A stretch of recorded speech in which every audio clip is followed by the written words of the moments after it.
제 미스바 20회를 맞이해서 온유한 자 땅을 차지하리라. 큰 목소리로 한번 우리 봉독에 올립니다. 시작.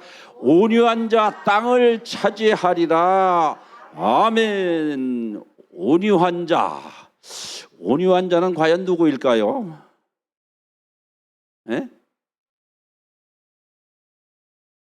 하나님 앞에 순종하는 사람, 물론 맞습니다. 그것도 겸손이라고 할 수도 있고 온유라고도 할 수 있는데, 온유한 자 하면은 우리가 예수님께서 산상수훈에서 마태복음 5장 5절에서 말씀하셨죠. 온유한 자는 복이 있나니 저희가 땅을 기업으로 얻을 것이요. 또한 시편 기자는 시편 37편 11절에서 말씀하고 계시기를 온유한 자들은 땅을 차지하며 풍성한 화평으로 즐거워하리로다, 이렇게 말씀하고 있습니다. 할렐루야. 그래서 어제 원장님이 말씀하신 것처럼, 어제 저녁에 말씀하신 것처럼 성경에서 가장 온유하다고 평가를 받는 사람은 모세죠. 민수기 12장 3절 말씀에 나오고 있는 것처럼 이 사람 모세는 온유함이 지면의 모든 사람보다 승하더라, 더하더라, 이렇게 말씀하고 있습니다. 그렇기 때문에 이 온유한 자라고 하는 것은 하나님의 뜻에 길들여져서 자신의 힘과 감정을 온전히 통제할 수 있는 그러한 사람, 그러니까 자신의 의지와 자신의 뜻을 통제할 수 있는, 제어할 수 있는 이러한 힘을 가지고 있는 아주 강한 자를 갖다가 온유한 자라고 이렇게 말씀하고 있습니다. 할렐루야. 그래서 우리는 잠언 16장 32절 이하의 말씀에 보면은 노하기를 더디하는 자는 용사보다 낫고 마음을 다스리는 자는 성을 빼앗는 자보다 나으니라, 이렇게 말씀하고 있습니다. 또한 우리가 잠언 4장 23절 이하의 말씀에 보면 무릇 지킬 만한 것보다 더욱 내 마음을 지키라. 생명의 근원이 이에서 남이니라, 이렇게 말씀하고 있습니다. 그렇기 때문에 온유한 자들은 이런 걸 다 할 수 있는 거예요. 내 마음을 지키기 때문에 나를 다스릴 수 있는 자, 굉장히 어려운 거죠. 우리가 누가 친구가 옆에서 열받게 하면 열이 확 머리끝까지 올라오는데 열 안 내고 그냥 그걸 꾹 참는 사람이 참으로 훌륭한 사람입니다. 그러한 사람이, 그러한 자가 온유한 자라는 거예요. 또한 가장 온유와 겸손을 겸하신 분은 누구죠? 예수님이죠. 할렐루야. 우리가 마태복음 11장 27절 이하의 말씀에 예수님이 이런 말씀을 하셨습니다. 아버지께서 내게 모든 것을 주셨으니 아버지 외에는 아들을 아는 자가 없고 또 아들과 아들의 소원대로 계시를 받는 자 외에는 아버지를 아는 자가 없느니라. 이 말씀을 하시고 나서 바로 수고하고 무거운 짐진 자들아 다 내게로 오라, 내가 너희를 쉬게 하리라, 이렇게 말씀하셨습니다. 그러면서 나는 마음이 온유하고 겸손하니, 할렐루야. 예수님은 마음도 온유하시고 겸손하다고 분명히 예수님이 본인이 말씀하셨어요. 직접 그렇게 말씀을 하시면서 말씀하시기를 뭐라고 합니까? 내게 와서 배우라. 그러면 너희 마음이 쉼을 얻으리니 이는 나의 멍에는 쉽고 내 짐은 가벼우니라 하시니라, 이렇게 말씀하고 계신 것을 볼 수가 있습니다. 그렇기 때문에 가장 이 지구상에서 가장 온유하고 겸손하셨던 분은 바로 우리의 구원자이신, 우리의 생명의 주가 되시고 구원자시고 또한 우리의 상주시는 이시는 우리 예수님이신 줄 믿으시기 바랍니다. 할렐루야. 그리고 또 모세도 지면의 모든 사람보다 더 온유함이 승하다고 했으니까 성경적으로 볼 때는 모세와 예수님이 가장 온유하고 겸손하신 분인 것입니다. 우리는 겸손한 자라고 하면 또 겸손한 자는 어떻게 알고 있습니까? 우리가 겸손한 자는 우리가 세상적으로 이렇게 볼 때는, 지식적으로 볼 때는 자신을 과대평가하거나 과소평가하지 아니하고 정확한 자기 인식을 가지고 타인을 존중하는 자를 겸손한 자라고 하는 것입니다. 그러니까 겸손한 자는 남을 존중해 줄 수 있는 사람, 남을 한마디로 속된 말로 남을 개무시하는 자는 교만한 자인 것입니다. 할렐루야. 우리는 그래서 교만한 자가 돼서는 안 돼요. 겸손한 자는 하나님께서 겸손한 자에게 은혜를 주신다고 했습니다. 그렇기 때문에 저와 여러분들은 항상 마음이 겸손해야 될 줄로 믿습니다. 그렇기 때문에 우리가 또한 성경적으로 보면은 이 겸손한 자라고 하는 것은 하나님 앞에서 자신의 연약함을 인정하고 하나님 앞에 지혜와 은혜를 구하는 자가 바로 겸손한 자인 것입니다. 내가 하나님 앞에서 별로 잘나지도 못했는데 과거에는 하나님을 모를 때는 좀 교만하게 되더라고요. 교만을 넘어서 오만에 그냥 뭐 별거 그냥 다 들어가게 되죠. 저도 하나님을 알지 못했을 때에는 예수님이 어디에 있느냐 그렇게 저도 얘기했어요. 그러면서 내가 내 힘과 능력을 믿고 사는 것이지 하나님이 어디 있고 예수님이 어디 있고 그랬는데 예수님을 만나고 보니까 가장 어리석고 미련하고 비천했던 것이 나 자신이었다는 것을 깨닫게 되었습니다. 할렐루야. 그러니까 우리는 하나님을 만나야 돼. 그래서 우리가 예수를 믿는 사람들은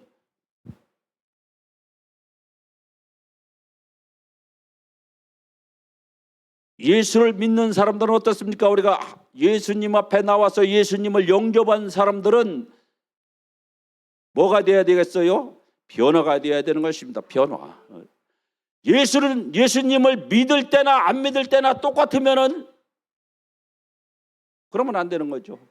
그래서 예수 그리스도를 주로 영접하신 분들은 우리 마음이 변화를 받아야 돼요. 변화를 받아야 되는데 변화를 받지 못하고 살면은 예수를 믿는다고 영접했다고 말하기가 물론 주님이 나중에 평가하시겠지만은 좀 그런 것 같아요. 그래서 예수를 믿는 사람들은 변화가 되어야 되고 믿음이 성장이 되어야 되는 것입니다. 성장. 믿음이 점점점 자라야지 어린아이가 엄마 뱃속에서 태어나서 엄마의 모유를 먹으면서 점점점 자라면서 밥도 먹고 단단한 음식도 먹고 이렇게 해야지 죽을 때까지 엄마 젖만 먹고 살 수 있나요? 그러니까 사람도 우리 믿음도 마찬가지예요. 변화가 돼서 성장이 되어야 되고 성숙해져야 된다는 것이죠. 그래서 로마서 8장 30절 말씀해 보면은 우리를 부르시니가 우리를 의롭다 하시고 의롭게 하신 우리를 또한 우리를 구원하시고 의롭다 하시고 또한 영화롭게 하셨느니라. 띄워놨네요. 다 같이 한 목소리로 봉독해 봅니다. 시작. 또 미리 정하신 그들을 또한 부르시고 부르신 그들을 또한 의롭다 하시고 의롭다 하신 그들을 또한 영화롭게 하셨느니라. 아멘. 할렐루야. 그렇기 때문에 우리는 믿음은 성장하는 것이다. 성숙해지는 것이다. 그래야 우리가 온유하신 예수님, 겸손하신 예수님을 우리가 육신의 장막을 벗는 그날에 사도 바울이 고린도후서 5장 1절에서 고백하고 있는 것처럼 만일 우리가 우리의 육신의 장막이 무너지면 우리가 손으로 짓지 아니한 영원한 집이 우리를 기다리고 있는 줄 아노니 이렇게 사도 바울이 그렇게 고백을 했습니다. 그렇기 때문에 우리는 어떻습니까? 주님을 만나려면은 믿음이 성장해야 된다는 것이죠. 변화돼야 돼요. 그냥 성질 빼기가 좀 고약했던 사람도 부드러운 사람으로 변화되어질 줄로 믿습니다. 항상 조금 누가 뭐라고 하면 그냥 열받아가지고 열받아갖고 그냥 막 근데 그러시는 분들이 이 동네도 있어요 없어요? 네, 없다고 하시는 분들은 앞으로 이제 보겠습니다. 어쨌든 보면 우리는 변화가 돼야 되는데 변화가 안 돼. 변화가 안 되면 안 돼. 변화가 되어야 될 줄로 믿습니다. 확실하게 변화가 돼요. 그래서 우리는 영원하게 되는 그날까지 우리가 영원하게 돼서 주님 앞에 잘했다, 충성된 종아, 내가 너에게 큰 것, 많은 것을 맡기겠다 하고 예수님이 칭찬해 주시고 상을 주셔야지, 너 잘못했으니까 저기 가서 좀 생각해 보라고 이렇게 말씀을 하신다든지, 아니면 영원한 곳으로 집어 던지라고 하면은 그거 큰일이지 않습니까? 그래서 우리는 변화되어야 될 줄로 믿습니다. 그래서 우리는 온유하고 겸손하신 이의 뜻을 이루기 위해서 부단한 노력을 해야 될 줄로 믿습니다. 할렐루야. 성경 말씀을 한번 보도록 하겠습니다. 진정한 믿음을 가지고 있는 사람들에 대해서 우리는, 온유한 자는 하나님의 뜻을 구하고 하나님이 원하시는 대로 살아가야 되기 때문에, 그러한 사람들은 온전한 믿음을 소유하고 있어야 되죠. 내가 온전한 믿음을 소유하고 있을 때 내가 하나님의 뜻대로 살아갈 수 있는 것입니다. 마태복음 8장 15절에서 13절 말씀, 여러분들이 아마 들어도 수십 번, 수백 번씩 들으신 분들도 있을 거예요.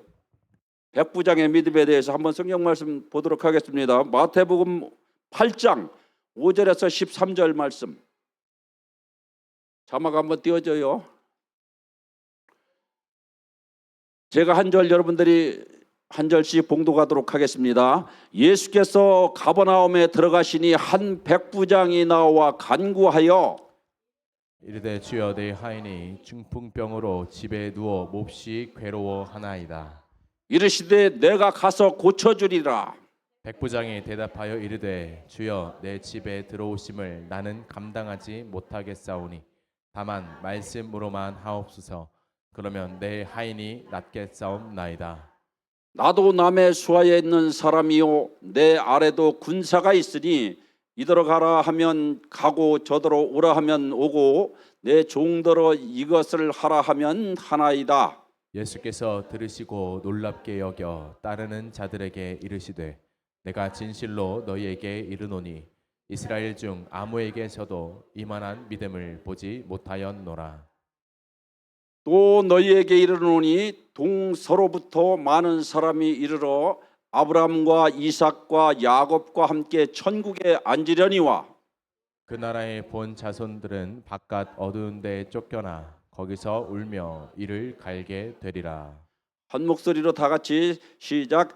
예수께서 백부장에게 이르시되 가라, 내 믿은 대로 될지어다 하시니 그 즉시 하인이 나으니라.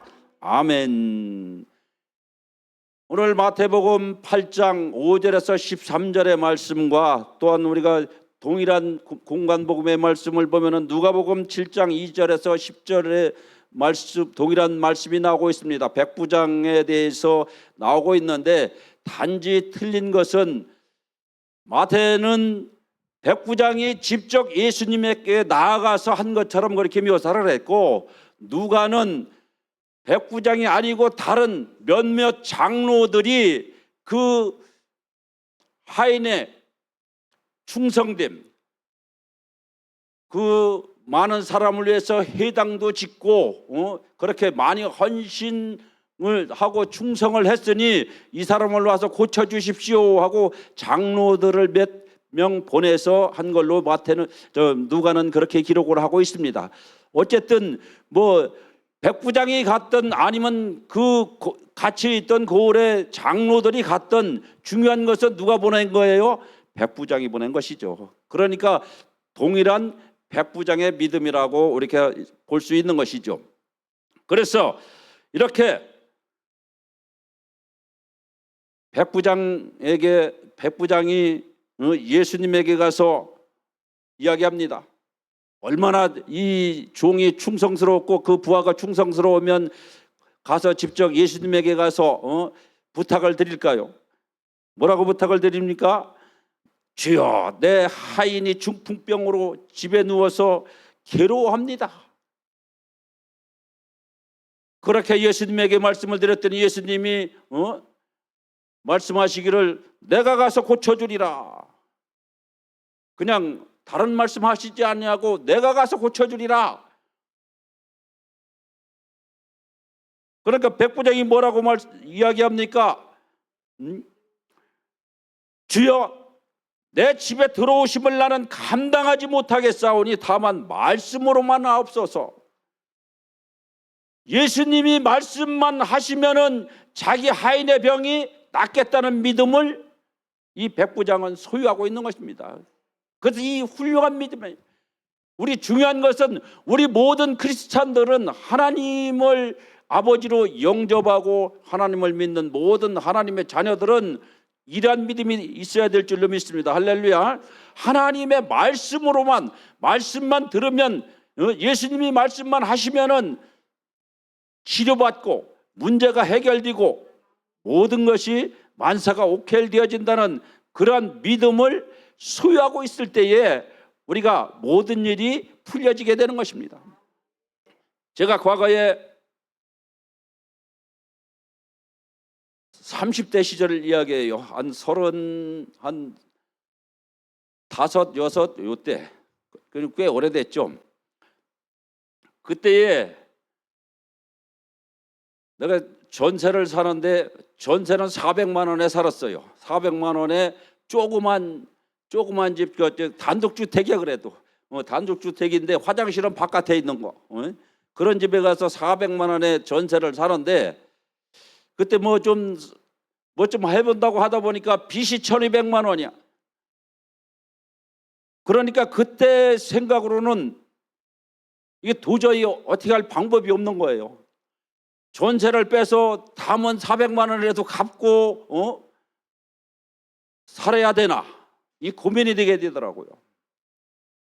고민이 굉장히 돼서 안 되겠다, 시골 아버지가 계신 고향으로 다 가야 되겠다.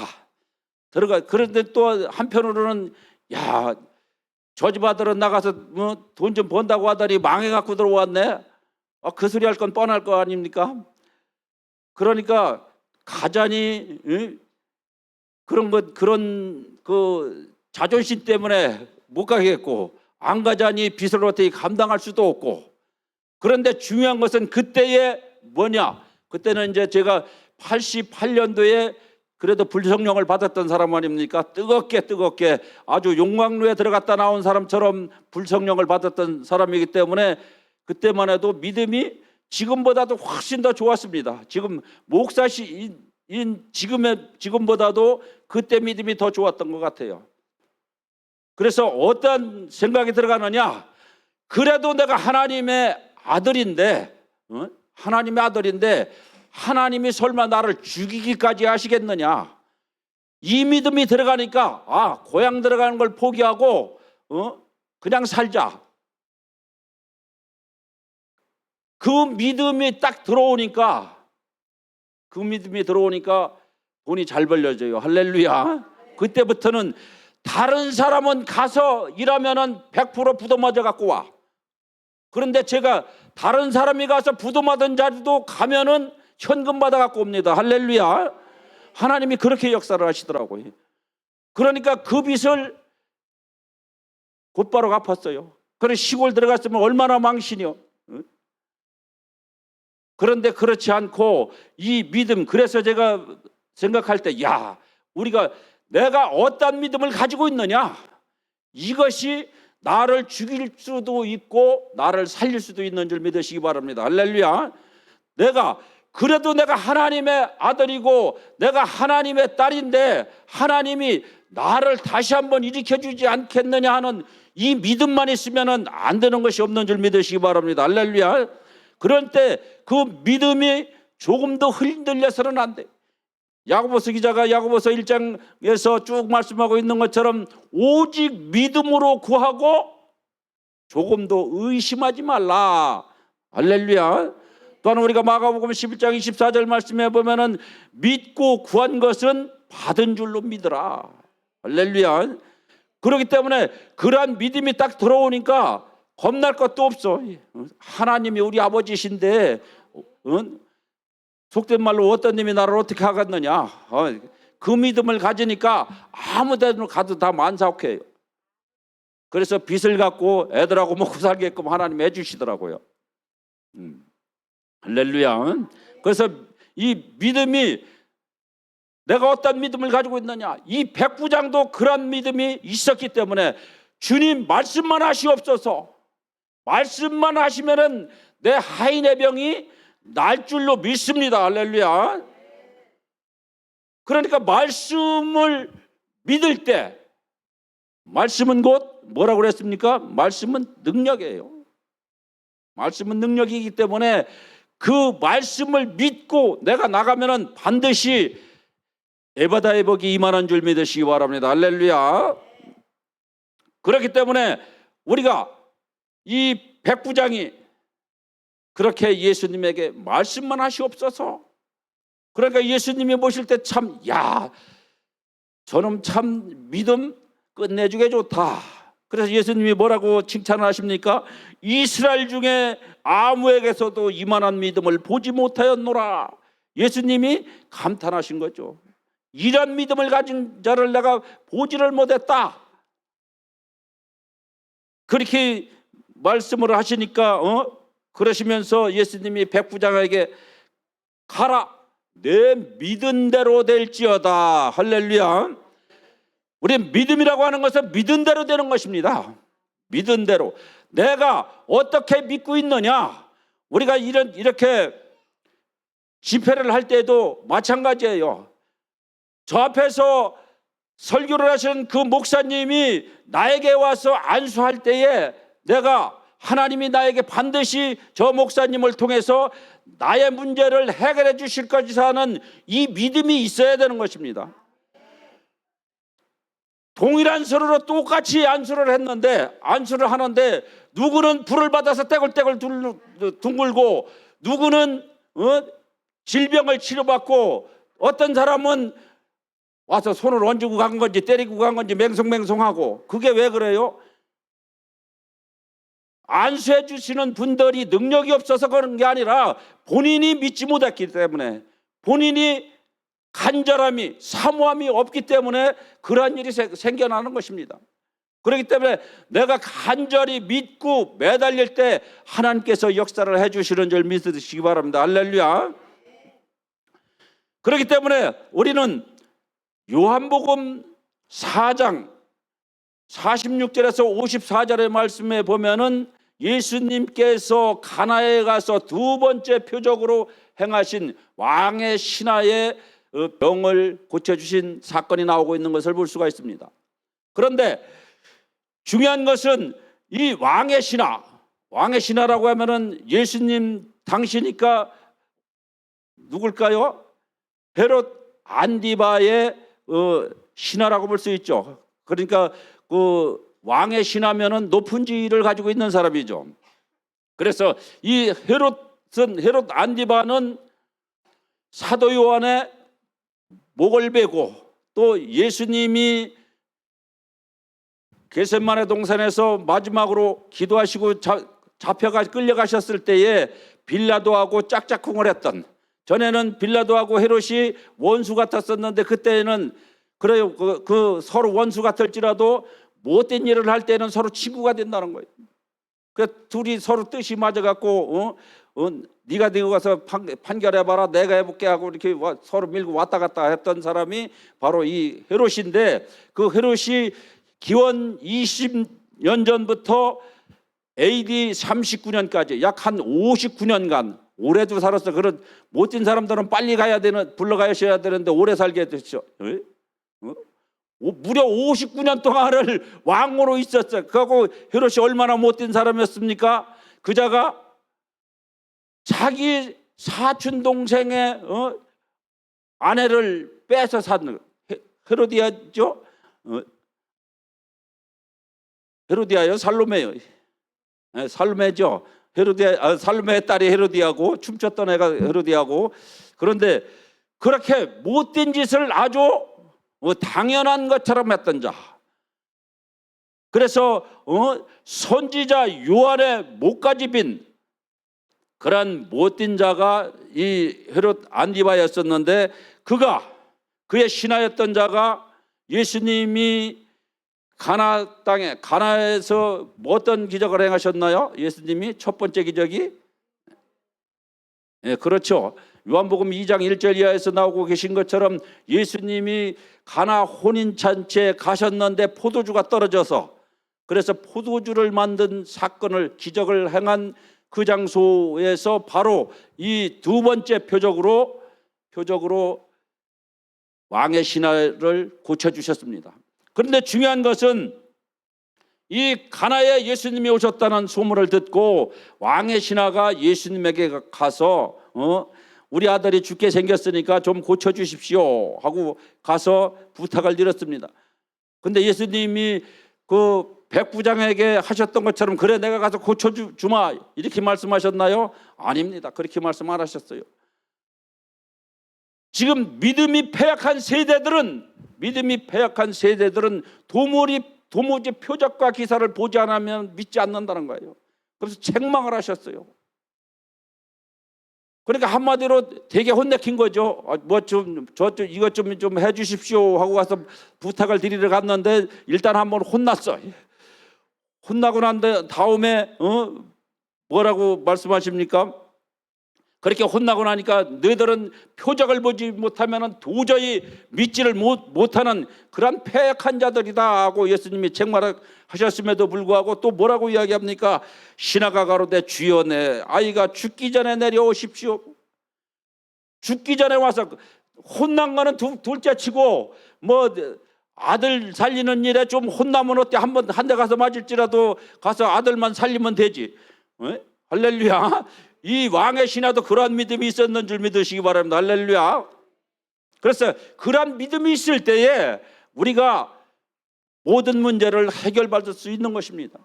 믿음이 없이 아이고 와서 안수해 주시면 살겠고 아니면 또 뭐 할 수 없지 이렇게 하면은 안 되는 것이죠. 그러니까 믿음이라고 하는 것은 항상 우리가 조금도 의심하지 않고 끝까지 내가 믿어야 되는 거예요. 믿어야 되는 거예요. 그때 하나님께서 역사하시는 것입니다. 그러니까 예수님께서 한번 혼내켰는데도 불구하고 다시 우리 아들 좀 살려주십시오 하고 다시 재차 간청을 하니까 예수님이 뭐라고 말씀하십니까? 가라 네 아들이 살아있다 하신데 예수님께서 가시도 않고 안수도 안 해주시고 그냥 그 왕의 신하에게 가라 내 아들이 살았다. 그러면 여러분들은 어떻게 하시겠어요? 아멘. 할렐루야. 아멘 하신 분들은 반드시 그러한 역사가 있는 줄 믿으시기 바랍니다. 그러니까 이 왕의 신하는 예수님께서 내 아들이 살았다 하는 그 말을 듣고 바로 행동에 옮깁니다.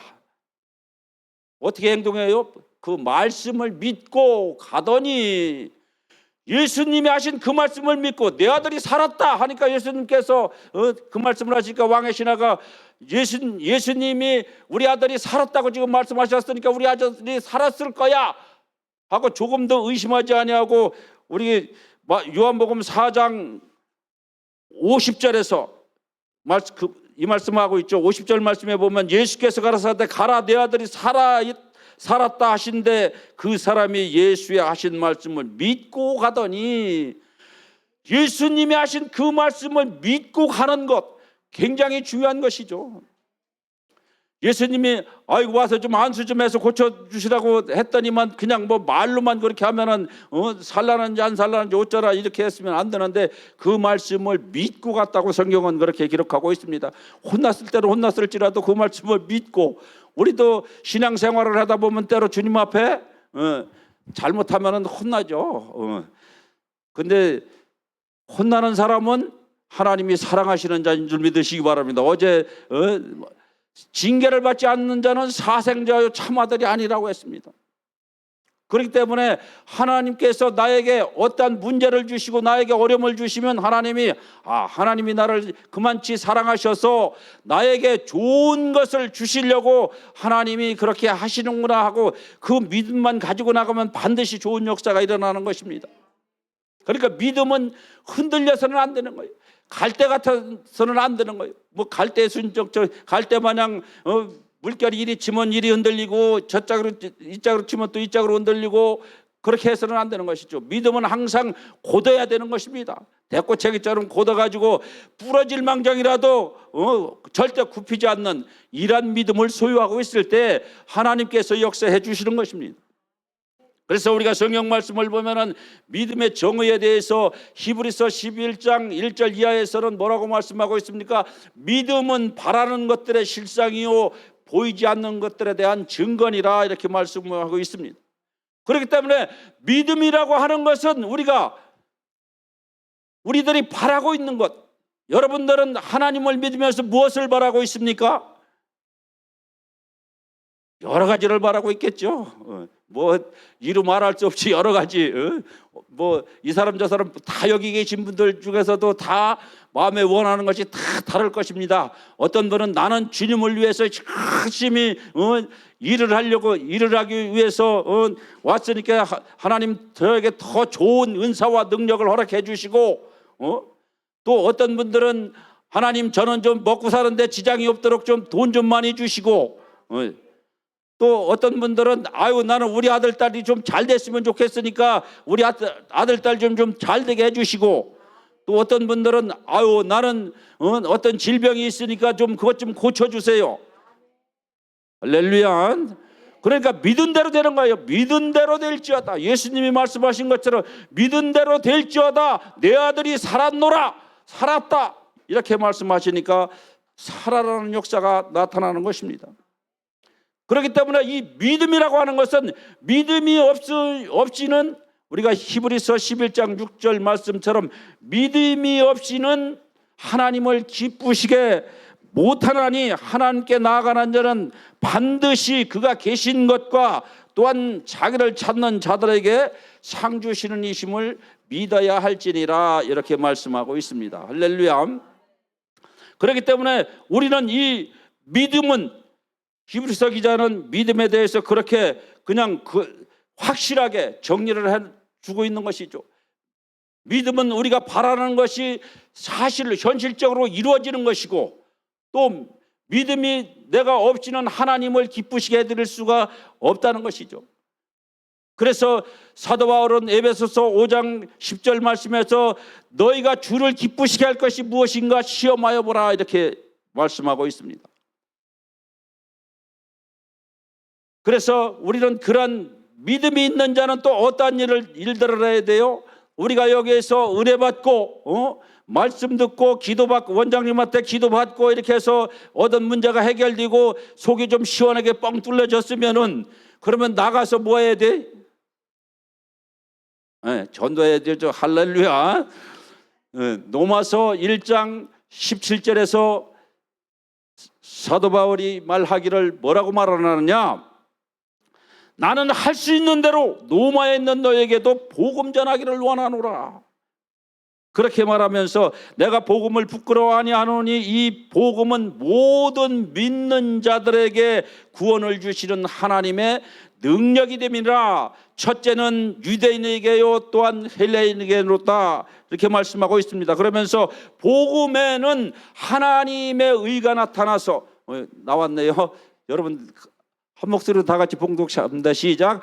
복음에는 하나님의 의가 나타나서 믿음으로 믿음에 이르게 하나니 기록된 바 오직 의는 믿음으로 말미암아 살리라 함과 같으니라. 아멘. 그렇기 때문에 우리가 믿음으로 살려면은 그 믿음은 어디서나 난다고 그랬어요. 로마서 10장 17절 말씀에 보면은 그러므로 믿음은 들음에서 나며 들음은 그리스도의 말씀으로 말미암느니라 이렇게 말씀하고 있습니다. 그렇기 때문에 그 믿음이 생기려면은 들어야 되는데, 그러면 전하는 자들이 있어야 되잖아요. 그래서 우리는 은혜를 받으면 나가서 전도해야 돼. 열심히 전도해야 돼. 그렇다고 해서 남교회 성도들 뺏으러 다니면은 그거는 도둑이고 사꾼이고, 안 믿는 자들을 가서 전도하기 위해서 무조건 믿고 전해야 되는 것입니다. 할렐루야. 전도할 때도 나가갖고 내가 가서 예수님 믿으라고 가서 전도했는데 저 사람 안 믿으면 어떻게 하고 그러면 안 돼. 믿고 안 믿는 것은 누가 하실 일이요? 하나님이 하실 일입니다. 할렐루야. 여러분들은 그냥 가서 전하기만 하면 돼. 전하기만 하면은 하나님께서 믿게 하든지 안 믿게 하든지 그건 하나님의 뜻이요. 그것까지 여러분들이 하나님의 권한까지 다 이렇게 챙기려고 하면 안 돼요. 그러니까 본인이 할 일만 열심히 하면 돼. 그렇기 때문에 우리는 믿는 자로서 에베소서 4장 13절에서 사도 바울은 이렇게 에베소 교회 성도들에게 이야기합니다. 우리가 다 하나님의 아들을 믿는 것과 아는 일에 하나가 되어 온전한 사람을 이루어 그리스도의 장성한 분량에 충만한 데까지 이르리니 이는 우리가 이제 어린아이가 되지 아니하며, 믿는다고 하면서 맨날 어린아이가 되어서는 안 되는 것이죠. 그래서 어린아이가 되지 아니하며 사람의 속임수와 간사한 유혹에 빠져 온갖 교훈의 풍조에 밀려 요동하지 않게 하려 함이라. 믿음이 없으니까, 믿음이 없다는 건 뭐예요? 곧 말씀이 내 안에 없다는 것입니다. 여러분들 어항에 지금 고기가 딱 있습니다. 어항에 고기가 있는데 그 안에 들어있는 금붕어가 자발적으로 갖고 팔딱 뛰어갖고 바깥으로 다 뛰어나왔어. 바깥으로 뛰어나왔으면 그게 죽은 거예요, 사는 거예요? 지금 펄떡펄떡 뛰고 있는데? 할렐루야. 어항 속에 있는 물고기는, 금붕어는 어항 속에 있어야 사는 것이지, 어항 속에서 뛰쳐나오는 그 순간 그것은 살았으나 죽은 자로다. 할렐루야.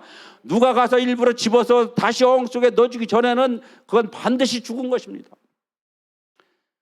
그럴 때 그거와 마찬가지로 우리는 하나님의 말씀 안에 있을 때에 내가 믿음이 더 성장할 수 있는 거고, 내가 변화될 수 있는 거고, 내가 성숙해질 수 있는 것이고, 또 하나님께서 그러한 것을 통해서 영화롭게 해 주시는 것입니다. 할렐루야. 그런데 만날 믿음이 없어가지고 흔들리는 자가 되어서는 안 된다는 것이죠. 또한 나무도 그렇습니다. 나무가 잎이 아주 풍성하게 좋은 나무가 있으면은 그 밑에 반드시 뭐가 있어야 돼요? 뿌리가 있어야 되는 것이죠. 뿌리가 있어서 뿌리가 땅속 깊이 내려서 그 위에 있는 나무를 지탱을 하고 있어야 그래 그 나무가 살아갈 수 있는 것이죠. 마찬가지인 것입니다. 우리 그리스도인들도 말씀은 곧 나무의 뿌리와 마찬가지인 거예요. 그래서 말씀으로 내가 꽉 내 안에 말씀이 있을 때에 사단 마귀가 감히 나를 넘보지 못하는 것입니다. 이단자들도 와서 넘보지 못하는 것이죠. 할렐루야. 말씀이 재미없으니까 그냥 자장가로 들리시면 안 되는데 피곤하시기는 한데 자장가로 들려서는 안 돼요. 그래서 우리는 말씀을 많이 봐야 돼. 디모데 전서 4장 5절의 말씀처럼 하나님의 말씀과 기도로 거룩하여진다고 했습니다. 그렇기 때문에 하나님의 자녀들은 하나님의 말씀을 많이 보고 기도 많이 하고, 할렐루야. 우리 단원 힐링타운은 또 매주 화요일 날 화요 기도에 3시간씩 하니까 감사하죠. 그래서 그런 기도를 통해서 우리가 또한 믿음이 성장하고, 또 말씀도 1시간 쫙 보니까 집에서 앉아있으면 말씀 한 절 볼 시간도 어떤 때는 없을 때도 있는데 한 장을 다 보니까 얼마나 감사해요. 할렐루야. 그렇게 말씀과 기도가 병행되어질 때에 하나님의 뜻을 이룰 수 있는 것입니다. 하나님이 원하시는 것을 다 할 수 있는 것입니다. 그래서 내가 말씀이 있어야, 말씀은 곧 능력이기 때문에 말씀이 있어야 병든 자에 가서, 우리가 마가복음 16장 17절 18절 말씀처럼 믿는 자들에게는 이러한 표적이 따르니 곧 저희가 내 이름으로 귀신을 쫓아내며 새 방언을 말하며 뱀을 집으며 무슨 독을 마실지라도 해를 받지 아니하며 병든 자에게 손을 얹은즉 나으니라 하시니라고 했으면은, 그러면 어떻습니까? 내가 병든 자에게 가서 손을 얹었을 때 그 병이 나야 되는 것입니다. 근데 그 병이 안 나는 건 뭐예요? 내가 믿음이 없어서 그래. 안수를 해주시는 목사님들이나 기도를 받는 성도님들이나 다 같이 믿음이 있어야 돼요. 같이 믿음이 있어야만 하나님께서 역사하시는 것이지 어느 한쪽만 있어. 물론 워낙 하나님이 강하게 역사하시면 내가 안 믿는다고 해도 하나님이 역사하시죠. 제가 과거에 베델 기도원이라고 있어요. 장승대 목사님이라고 아시는 분들은 아실 텐데 그때 저기 지금 원장님도 그때 거기 있었나 없었나 모르겠어요. 막내 저기 주수성 사모는 같이 가서 있었어요. 있었는데 그때 뭐가 마음에 안 들었었는지는 몰라도 하여튼 내가 마음에 시험이 들었었어. 시험에 들어갖고 기분이 굉장히 안 좋았어. 마음에 시험 들었는데 기분 좋은 사람 없죠. 그래서 기분이 굉장히 나빴는데 나쁜 게 있는 상태에서 찬양을 부르는데 그때 그 장승대 목사님 특기가 무슨 찬양을 잘 부르느냐 하면 나의 하나님하고 순례자를 잘 불렀습니다. 그 찬양을 막 부르면서 찬양을 막 부르는데 다른 분들은 뭐 옆에서 그냥 신나게 찬양을 불러. 찬양을 막 신나게 부르는데 나는 기분이 나쁘니까 찬양이 크게 나오겠어요? 안 나오겠어요? 안 나오죠. 그래갖고 그냥 그 다른 사람들이 찬양 부르는데 나는 안 부를 수는 없고 부르는 칙은 해야 되니까. 그래서 그냥 입만 뻥긋뻥긋 저기 붕어 마냥 이렇게 입만 뻥긋뻥긋 하고 있는데 갑자기 와갖고 장승대 목사님이 아마 내가 볼 때는 손가락을 이렇게 해갖고 내 등에 와서 딱 찍은 것 같아. 딱 되는 순간에 그냥 어떤 놈이 한 15명이 그냥 나를 확 앞으로 집어던지는 거나 똑같네. 그냥 후닥닥 앞으로 다 뛰어나가면서 춤이 쳐지기 시작하는데 여러분들 한번 생각해 보십시오. 기분은 무지무지하게 나쁜데 춤은 추니 이거 사람 살 걷는 거예요. 이거 안 겪어본 사람은 몰라. 응? 그래 그 기분이 얼마나 나쁜가 그냥 내가 최대한 붙들 수 있는 건 다 붙드는 거예요. 그냥 강대상도 여기 뒤만 있으면 여기 이렇게 붙들고 늘어지는데 그러면 그럴수록 하나님은 더 강하게 역사하신다. 할렐루야. 그래서 이 장판이라도 붙들고 어디 틈이라도 있으면 붙들고서 탁 버티면은 누가 와서 또 팔아 그냥 확 우르다 집어 던지네. 그러니까 붙들 수도 없고 들어놓을 수도 없고 이럴 수도 없고 저럴 수도 없으니까 어떻겠어요? 나중에는 내가 하나님을 못 이기지. 예. 그러니까 순종해야지 어떨 거예요. 그러니까 그냥 그 찬양 나오는데 박자에 맞춰서 춤을 추는 거예요. 이렇게 일어나서도 추고 일어서서도 추고. 그러니까 하나님이 강권적으로 역사하실 때는 그렇게도 하시지만은 대부분은 하나님은 지정의 하나님, 우리의 인격을 존중해 주시는 분이시기 때문에 본인이 싫어하면 내비두셔. 그래 너 기분 나쁘구나. 그래 기분 나쁜 대로 그냥 있어라 하고 그냥 바라보고 계신단 말이야. 그런 때 그냥 그 예수님이 오셔갖고 그냥 막 등짝을 내시리든지 그냥 어디를 머리통을 한번 조박던지 해갖고 그냥 불을 확 집어넣어주면 얼마나 좋겠어. 근데 대부분은 안 그러시더라고요. 그러니까 중요한 것은 하나님이 강권적으로 역사하실 때는 내 마음과 뜻과 내 의지와는 전혀 상관이 없습니다. 상관이 없는데 그렇지 않고는 내 믿음대로 되는 것입니다. 그래서 예수님께서 환자들을 치료해 주실 때 뭐라고 말씀하셔? 내 믿음대로 될지어다. 내 믿음이 너를 구원하였느니라 이렇게 말씀하신 거예요. 그러니까 우리는 믿음이 있어야 돼. 우리가 이 집회를 통해서 이 예배를 통해서 내가 기도받고 이럴 때 나의 모든 문제가 해결된다는 이러한 믿음이 있을 때 하나님은 역사하시는 것입니다. 나라 사모님 찬양 한번 부릅시다. 자장가로 들리시는 분들이 있다고 찬양을 한번 부르려야 되겠어요. 뭐지? 순례자가 뭐예요? 이 세상은 나그네 길인가요? 제목이?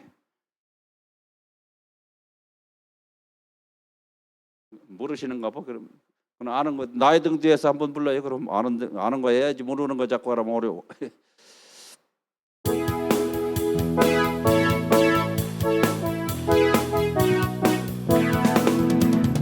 나의 등 뒤에서 나를 도우시는 주, 나의 인생길에서 지치고 고나여 매일처럼 주저앉고 싶을 때 나를 밀어주시네. 일어나 걸어라 내가 새 힘을 주리니 일어나 너 걸어라 내 너를 도우리 나의 등 위에서 나를 도우시는 주 평안히 길을 갈 때 보이지 않아도 지치고 겁나여 넘어질 때면 다가와 손 내미시네 일어나 걸어라 내가 새 힘을 주리니 일어나 너 걸어라 내 너를 도우리 나의 등 위에서 나를 도우시는 주 때로 뒤돌아보면 여전히 되신 주 잔잔한 미소로 바라보시며 나를 재촉하시네 일어나 걸어라 내가 새 힘을 주리니 일어나 너 걸어라 내 너를 도우리 아멘 할렐루야. 그렇기 때문에 우리는 은혜를 받으면 나가서 절해야 될 줄로 믿습니다. 로마서 10장 15절 이하의 말씀에 보면은 좋은 소식을 전하는 자의 발이 어찌 그리 아름다운고 이사야 52장 7절에서도 좋은 복된 소식을 전하며 좋은 소식을 공포하고 뭐 하면서 구원의 소식을 전하며 시온했는 자들에게 뭐 좋은 소식을 전한 자의 발이 어찌 그리 아름다운고 이렇게 동일한 말씀을 하고 있는 것을 볼 수가 있습니다. 그렇기 때문에 우리는 은혜를 받으면 가서 전해야 된다. 할렐루야. 그 너무 또 부담 가지시면 안 돼. 부담은 누가 가지셔야 돼? 하나님이 가지셔야 될 줄로 믿습니다. 할렐루야. 그러니까 부담은 다 하나님 앞에 싹 맡겨드리고 나는 가서 그냥 나팔만 불면 돼. 나팔을 잘 부는 사람이 최고예요. 1등 나팔수가 되어질 때 하나님께서 전도는 천사들도 부러워하는 거예요. 여러분들 그걸 잘 모르더라고. 전도하는 걸 천사들이 얼마나 부러워하는지 압니까? 천사들이 굉장히 부러워하는 거예요. 왜냐하면 천사들에게는 전도하는 권한을 안 주셨어. 그러니까 천사들은 아무리 지가 전도하고 싶어도 권한이 없으니까 못해. 그러니까 여러분들이 가서 전해서 한 사람씩 전도되면 천사가 그걸 보고 그냥 감격하는 거야. 이야, 내가 따라다니는 우리 저기 성도님이 그냥 집사님이 권사님이 최고구나. 한 사람 전도했으니까 주님 앞에 가갖고 얼마나 큰 상을 받을까 그냥 아이고 부러워 하고 이렇게 하고 앉았는 거란 말이야. 할렐루야. 그렇기 때문에 천사들도 부러워하는 전도를 열심히 해야 될 줄로 믿습니다. 그러나 또한 우리는 믿음이 있는 자들은 행함이 있어야 돼요. 야고보서 2장 14절에서 18절 이하의 말씀에 보면은 행함에 대해서 야고보 기자가 쭉 말씀하고 있는 것을 볼 수가 있어요. 너 형제 중에 누가 못 살고 어려워서 춥고 배고픈데 말로만 따뜻하게 자라 배부르게 먹어라 하고 말로만 그러면은 되겠느냐 이거죠. 그러면서 이와 같이 행함이 없는 믿음은 그 자체가 죽은 것이라 이렇게 했습니다. 그렇기 때문에 우리는 하나님의 자녀들은 믿음이 있다고 하면은 어떻습니까? 우리가 믿음 있는 자들이 하나님의 자녀가 주일날 예배드리러 교회 나와야죠. 할렐루야. 믿음이 있으면은 교회 예배드리러 나와야 돼. 예배드리러 나와야 되는데 어떤 분들은 나는 교회 안 가고 집에 앉아갖고 TV 켜놓고 저기 CBS나 CTS나 이런 기독교 방송 보면 된대. 그거는 뭐예요? 지가복음이야. 지가복음. 그거는 안 되는 거예요. 왜냐? 하나님은 성전에서 복을 주신다고 말씀하셨지 안방에서 TV 켜놓고 있는데 복 주신다는 말씀 성경에서 한번 찾아와 봐야 돼. 여러분들 찾아오는 사람에게는 내가 10만 원 아무리 돈 없어도 10만 원 드릴게. 그러니까 집에서 예배드려서는 하나님으로부터 복을 받을 수 없는 것입니다. 물론 이제 우리나라가 한때는 뭐 코로나 때문에 못 나오게 해서 국가적으로 다 강압적으로 저기 해서 뭐 할 수 없이 그냥 TV 시청하고 뭐 이런 시절이 있기는 있었지만은 그거는 어쩔 수 없는 상황이니까 그랬고, 그렇지 않은다면은 믿음이 있는 자는 반드시 예배드리러 나와야 되는 것이죠. 주일날 예배드리러 나와야 되는데 친구하고 우리 저기 바닷가 가자고 바닷가 가면 되겠어요? 그래, 그러면 믿음이 있다고 볼 수가 없는 것이죠. 또한 믿음이 있는 사람은 하나님 앞에 감사의 생활도 해야 되는 거예요. 그렇기 때문에 행함이 반드시 따른다는 것이죠. 어떤 목사님이 두 목사님이 서로 열불나게 이 언쟁이 토론이 붙었어요. 이 야고보서 2장 14절에서 18절의 말씀을 가지고 한 목사님은 믿음만 있으면 구원받기 때문에 굳이 행할 필요가 없다. 뭐하러 힘들게 하느냐.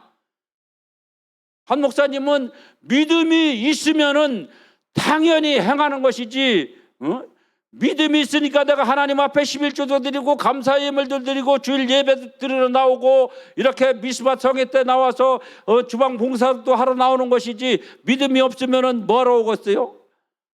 올 이유가 없는 거죠. 그러면 믿음은 반드시 행함이 따르는 것인데, 행함이 없이도 구원을 받을 수 있다. 그거 아니라고도 못할 것 같아. 나도. 구원은 믿음으로 받는 것이죠. 그렇기 때문에 구원은 믿음으로 받는 것이기 때문에 믿고 행하지 않는다고 해서 그 사람이 지옥 간다 이렇게 또 단언하기도 또 좀 어려운 것 같아. 그래서 이단자들이 할 말이 있어. 근데 여하튼 우리는, 저와 여러분들은 믿음이 있는 자는 반드시 행해야 될 줄로 믿습니다. 할렐루야. 그렇기 때문에 야고보서 2장 22절의 말씀에 보면은 내가 보거니와 믿음이 그의 행함과 함께 일하고 행함으로 믿음이 온전하게 되느니라. 내가 행함으로써 나의 믿음이 온전하게 된다는 거예요. 행함이 없이 그냥 집에 앉아갖고 안방 TV나 틀어놓고 성경 말씀 보고 그냥 주일날 가갖고 꼭 가갖고 또 그냥 갈 수도 없고, 가서 주일 예물이라도 드리려면은 얼마를 드릴까 속으로 다 조금 믿음이 없으면 아까워가지고 10,000원짜리 드리자니 그냥 손이 벌벌 떨리고 1,000원짜리 넣으려다가도 그것도 또 은혜를 조금 받으면 그나마도 내고 갈지 모르는데, 또 은혜를 못 받으면 말씀에 재미가 없으면은 그것도 여기는 단원 힐링타운은 감사한 게 뭔지 아십니까 여러분들? 헌금 바구니에 먼저 집어넣는 거예요. 그러니까 내가 설교를 잘못해도 헌금하고는 상관이 없어. 그래 감사한 거예요. 할렐루야. 헌금하고는 상관이 없어. 그런데 그렇지 않고 다 끝나고 이제 헌금 바구니를 돌린다든지 이렇게 하는 교회들은 보면은 설교에 재미가 없으면은 아이고 내가 목사님 설교 듣다가 그냥 잠만 자고 나서 뭘 들었는지 모르겠네. 아유, 헌금 하는 이따가 갖고 이제 호떡을 하나 사 먹든지 오뎅을 사 먹어야 된다고 꺼내다가 또 도로 집어넣고 간다는 거예요. 그러니까 여러분들은 어떻게 보면 조금 손해본 것 같아요. 먼저 집어넣기 때문에. 그러나 하나님께서 갚아주실 줄로 믿습니다. 할렐루야. 그런 얄팍한 믿음을 가지고 있으면 안 돼. 우리는 항상 하나님 앞에 신실해야 될 줄로 믿습니다. 조금이라도 하나님 앞에 거짓이 있어서는 안 돼. 우리가 히브리서 4장 12절 이하의 말씀에 쭉 보면 뭐라고 말씀하고 계십니까? 하나님의 말씀은 살았고 운동력 있어 어떠한 저의 날 죽음보다도 예리하여 우리의 영과 혼과 및 관절과 골수를 찔려 쪼개기까지 하며 우리의 마음의 뜻을 판단하시나니, 감찰하시나니, 판단하시나니. 우리 13절 말씀, 그게 중요해. 지으신 것이 하나도 그 앞에 나타나지 않음이 없고 우리의 결사를 받으실 이의 눈앞에 만물이 벌거벗은 것 같이 드러나리라. 할렐루야. 하나님 앞에 가서는 손톱만한 것도 숨길 수가 없어요. 여러분들, 사람은 속일 수 있습니다. 사람은 얼마든지 속일 수 있는데 하나님은 속일 수가 없어요. 여러분들이 나중에 육신의 장막을 벗고 천국에 가면은 그냥 비디오가 쫙 펼쳐져 갖고 여러분들 어머니 뱃속에서부터 응애가고 태어나는 순간서부터 주님 앞에 온 그 순간까지 남의 옆에 있는 거 지나가다 슬쩍 주머니에 집어넣은 거 다른 사람의 밥 뺏어 먹은 거 다 나와. 싹 다 나와. 그냥 한순간에 다 싹 비춰지기 때문에 조금 더 거짓말 못해. 증거가 있는데 뭐 미스트롯 누가 뭐 신승태가 누가 뭐 증거 갖고 이렇게 들고 다니는 거 봤는데 그거보다도 훨씬 더 밝게 보이는 줄 믿으시기 바랍니다. 하나님 앞에서는 조금 더 거짓말을 할 수가 없다니까. 그래서 우리는 하나님 앞에 진실되게 우리가 신앙생활을 해야, 그래서 하나님께서 내가 원하는 것을 하나님이 이루어 주시는 것입니다. 신앙생활은 그냥 개가 떡 먹는 것처럼 이렇게 하고, 개떡이라고 붙이면 뭐라고 할까 봐 내가 개가 떡 먹는 거라고 하는 거예요. 신앙생활은 개떡같이 하고 하면서 반하는 건 또 엄청 바래. 그러면 누가 주느냐고. 그거를 내가 하나님이라도 안 줘. 얄미워서 안 준다니까 조금 기분이 안 좋으신 것 같은데 그저 그냥 주면 좋아가지고 받는 거 싫어하는 사람은 거의 없는 것 같아요. 그래서 뇌물은 고든 자의 마음도 굽게 하느니라. 할렐루야. 그러니까 뇌물 받는 거 싫어하는 사람 아무도 없어. 저도 누가 돈 줘봐요. 돈 주면 아이고 감사합니다 뭐 이런 것까지 주시느냐고. 그냥 말은 그렇게 하지만 손은 땡겨 얼른 집어넣어 얼른 달라고. 그래서는 안 된다는 것이죠. 할렐루야. 그래서 우리는 이 수로보니게 여인의 그러한 믿음을 가져야 돼.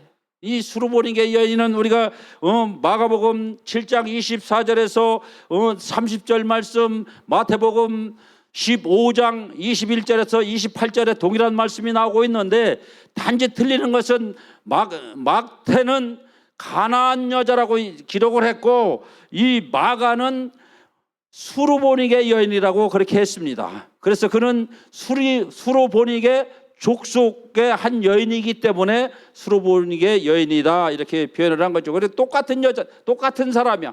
똑같은 사람의 똑같은 그 사건인데, 중요한 것은 예수님이 그 여인이 아이고 우리 딸이 수약한 귀신이 들렸습니다, 이거 고쳐주십시오 하고 막 소리를 지르면서 와. 그러니까 예수님이 들은 척도 안 하셔. 얼마나 그 기분이 안 좋았을까. 나도 이렇게 어떤 때는 이렇게 가끔 보면 이렇게 여기 오시는 분들, 어떤 분들은 이렇게 인사하시는 분도 있고 어떤 분은 못 본 척 하시는 분도 들어있거든. 그러면 조금 가방이 안 좋아. 다른 건 괜찮은데 가방이 조금 안 좋더라고. 근데 이 수로보니게 여인은 예수님한테 그렇게 소리를 지르는데도 예수님이 못 들은 척 하셔. 그러니까 듣다가 예수님의 제자들이 예수님에게 이야기하죠. 예수님, 저 여자가 그냥 가서부터 이렇게 소리를 지르고 또 쫓아오는데 좀 어떻게 좀 해보십시오. 아주 시끄러워 죽겠습니다. 이렇게 아마 그런 것 같아. 성경에는 안 나왔으니까 이건 내가 복음이요. 여러분들 꼭 그렇게 믿으면 안 돼. 그러니까 저렇게 소리 지르고 오는데 시끄러워 죽겠네요. 그냥 어떻게 좀 보내든지 좀 뭔가를 좀 해결해 주십시오. 이렇게 예수님한테 얘기하니까 예수님이 뭐라고 말씀하셔요? 나는 이스라엘의 어린 양들 외에는 보내심을 받지 아니했노라. 이건 뭐예요? 유대인들 외에는 예수님이 다른 사람들에게는, 이방인들에게는 보내심을 받지 않았다고 이렇게 말씀하시는 거죠. 그럼에도 불구하고 이 여인은 와서 예수님한테 그냥 막 달려서 힘차게 달려왔고, 띠뛰기를 좀 잘했나? 좀 건강했었는 모양. 그러니까 예수님 앞에 헐렁 달려와갖고 엎드려갖고 절하면서 예수님, 우리 딸이 흉악한 귀신이 들렸으니 좀 고쳐주십시오. 그러니까 예수님이 뭐라고 답변하셔요? 자녀의 떡을 취하여 개들에게 던짐이 마땅치 아니하니라. 아니, 수로보니게 여인이 분명히 사람이 왔는데 개하고 비유의 말씀을 하셔. 예수님, 아무리 예수님이시지만은 그 수로보니게 여인의 입장에 있어서는 얼마나 기분이 안 좋겠어요. 강아지 취급을 당하니 얼마나 안 좋아. 그럼에도 이 여인의 믿음이 뭐라고 합니까? 옳소이다. 그러나 개들도 제 주인의 상에서 떨어지는 부스러기를 먹고 사나이다. 할렐루야. 저 같았어도 그렇게 얘기 못했을 것 같아. 그러니까 수로보니게 여인이 저보다도 더 믿음이 좋았어요. 여러분들은 수로보니게 여인처럼 그렇게 그러한 믿음을 소유하시기를 바랍니다. 할렐루야. 이 주목사 믿음을 닮으면 안 돼. 그래서 그 개 취급을 받으면서도 개취급을 받으면서도 예수님한테 그렇게 간구를 하니까 예수님이 뭐라고 말씀하셔요? 내 믿은 대로 될지어다. 할렐루야. 내 믿은 대로 될지어다. 그러니까 우리 기독교인들은 모든 것은 우리의 믿음에 달려 있는 거예요. 잘 살고 못 사는 거 누구한테 달려 있어요? 우리 믿음에 달려 있는 거예요. 할렐루야. 나에게 달려 있는 거야. 나에게.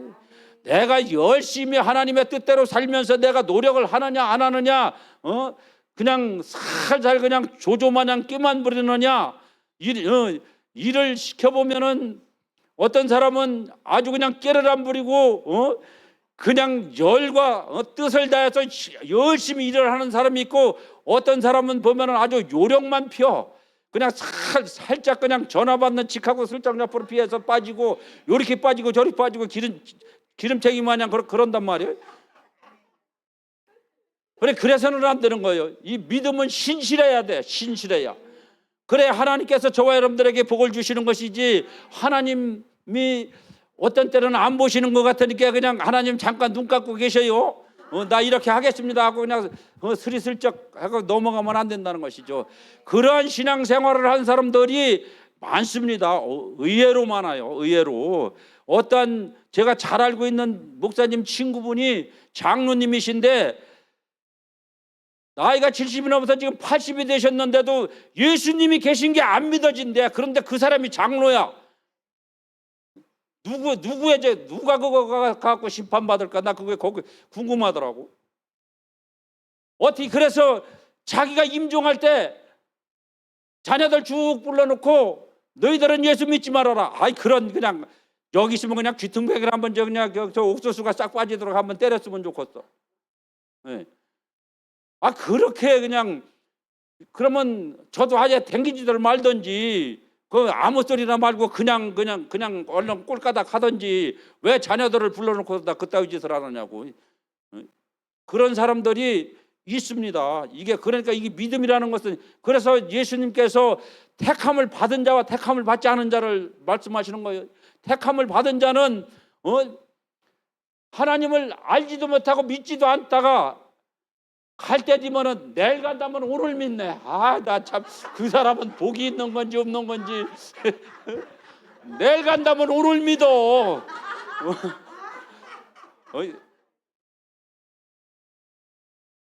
그러니까 아니 부끄러운 구원 가서 개집에 살든지 개털 모자를 쓰든지 어쨌든 천국은 가고 볼 일이지 지옥보다는 1000번 100번 나으니까. 할렐루야. 그러니까 어떤 때는 이렇게 생각해 보면 조금 기분 안 좋을 때는 그 사람은 참 복 있네. 그 부끄러운 구원을 받아서 그렇지, 그래도 지가 하고 싶은 대로 다 하고 살다 끄트머리 갖고 마지막 날 죽기 전날 그냥 구원 받아 갖고 가니 얼마나 부러워. 여러분들 그런 거 부러워하면 안 돼요. 상급이 없어. 저와 여러분들은 열심히 봉사하는 것 많지 하늘에 상급이 쌓이는 줄 믿으시기 바랍니다. 그래 지금 천국에 보화를 쌓아놓고 있는 거예요. 천국에 보화를 많이 쌓은 사람들은 아이고 난 얼른 내가 우리 집 가갖고 내 보화가 얼마나 쌓였나 한번 봐야지 하고 궁금해. 그래서 가는 것도 겁 안 난다니까. 그런데 그거 쌓아놓은 게 없는 사람들은 겁나. 그냥 데리고 올까 봐 무서워갖고 그냥 벌벌 떨어. 그래서 예수를 믿지 않고 죽는 사람들은 죽을 때 어때요? 그냥 막 몸부림을 치고 난리를 쳐. 그래서 우리나라 말로 속된 말로 죽으려고 환장했다고. 그게 죽으려고 용 쓴다고 하는 말 있죠. 그거 굉장히 무서운 이야기인데 옛날 어른들은 서스럼 없이 했어 그거를. 저놈 뒤질라고 용 쓰네 그거 그냥 아무렇지도 않게 얘기했다니까. 그래도 우리 부모들이 다른 건 다 잘못했는데 잘한 게 뭐 있는지 알아요? 그렇죠. 우리가 어렸을 때 그냥 완행열차가 싹 내려와. 누런 완행열차가 싹 내려오면은 이만치 내려와서 입에 들어가려고 그러면 그냥 급행열차로 확 올라가 버리네. 그냥 확 하면 또 확 그냥 자동으로 빨리 올라가. 그래가지고 옛날에 보면 이게 오츠메로다가 휴지가 있어. 옛날에는 휴지도 없어가지고 그냥 굉장히 귀했죠. 여기가 반질반질했어. 그 광택을 냈어. 여기다가 광택을 내갖고 돌아다녔어. 그런데 우리 부모님들이 그래도 가끔가다 코 한 번 풀어줄 때 엄마들이 그랬죠. 저기 그 손으로 갖다 대갖고 흥해라 하고 딱 흥 하면 그래 잘했다 한 번 더 하고 흥해라 하고 그래서 우리가 이렇게 잘 사는 거라니까 그 덕분에 할렐루야. 그러니까 다 못해도 10가지 못해도 한 가지라도 잘하는 게 있어야지. 그래 구원받을 거 아니야. 하나님 앞에 이쁨 받고 한 가지만 잘해도 돼. 어떤 사람들은 이 세상에 태어나서 다 못해. 밥할 줄도 몰라, 이것도 몰라, 저것도 몰라, 다 모르는데 뭘 잘해? 매미 새끼 마냥 노래를 빽빽거리고 노래를 잘 불러. 노래를 잘 부르니까 밥 안 해도 상관없어. 밥 해주는 사람 드문디야. 돈 많이 벌으니까. 그러니까 한 가지만 잘하면 사는 거예요. 근데 그 한 가지도 못하면은 어떻게 해야 돼요? 그건 이제 여러분들이 그 집에 가서 생각하서 이제 나중에 생각하시오. 그래야지 지금 내가 여기서 얘기하면 안 될 것 같아. 그랬다 그러면 내가 우리 원장한테 잘려 잘못하면은. 그러니까 우리는 확실한 믿음을 내가 하나님 앞에 내가 어떤 믿음을 가지고 있느냐에 따라서 내 인생이 바꿔지느냐, 내가 성공한 삶을 살고 가느냐 아니면 불행한 삶을 살고 가느냐 본인에게 달려있다니까. 다른 사람한테 달려있는 게 아니오. 이따가 저기 안수 받고 싶은 사람만 받기 싫은 사람은 안 받아도 돼. 안 받는다는 것도 가서 이렇게 하면 안 되니까 안 받는 사람은 안 받아도 괜찮아요. 그러니까 안 받을 분들은 뒤로 이렇게 빠지셔도 되고. 그런데 우리는 믿음이라는 건 그래. 내가 부족하지만 저 목사님으로부터 내가 안수를 받을 때 나의 문제가 해결되겠다. 내가 지금까지는 그래도 신앙생활하면서 불도 한번 제대로 불성령이라는 거 말은 들어보기는 들어봤는데 그래도 들어봤으면 다행이야. 못 들어본 사람도 많이 있을 거예요. 어떤 교회는 가면은 저기 금요철에 기도를 해도 조용하게 다 저기 서미래 목사님 교회에 있는 사람들 온 것 같아. 와서 앉아 있는 것 마냥 조용해요. 조용하다니까. 그래 거기서는 조금 성령 충만 사람들, 우리 김희석 집사님은 거기 가갖고 그러다 한 시간도 못 있어. 대번 추방이야, 추방. 대번 추방이요. 그래 조용하게 앉았다가 뭔 얘기하고 가는지 모르겠어. 조용하게. 그래도 바깥에 저 다른 사람이라도 알아듣게 뭐라고 어쩌고 아버지 하나님을 찾든지 뭘 찾든지 찾으면은 그래도 그렇게 기도하는 게 뭐구나 하고 생각하는데 조용하게 있으면은 저기 서 목사님이나 알아듣지 우리는 못 알아듣는다니까. 우리는 못 알아들어. 그렇게 기도하는 데가 있어요. 그리고 방언을 하면은 좋은 우리나라 말 두고 왜 알아듣도 못하는 말을 하느냐고. 어떤 사람은 부흥 강사가 그러더라니까. 그전에 저기 대전 내동에서 부흥회를 하는데 거기를 가봤어요. 그때 이제 집사 시절이요. 집사 시절인데 그때는 내가 신앙생활하고 딱 2년 만에 저기 불성령을 받았던 사람이기 때문에 그래도 연도수는 짧아도 그래도 아는 건 좀 꽤 있었어. 그때만 해도. 갔더니만 그 목사님이 그러는 거예요. 부흥 강사라고 온 사람이 방언 알아듣도 못하는 말을 뭐라고 하느냐고. 우리나라 좋은 말이 있는데 그 말이 맞는 건지 안 맞는 건지. 그런데 나는 그때 내가 불성령을 받았던 사람이기 때문에 저 사람은 짜가 목사구나 이렇게 하고 왔어요. 왜냐하면 우리는 하나님이 주시는 성령의 은사 중에서 방언의 은사가 있습니까 없습니까?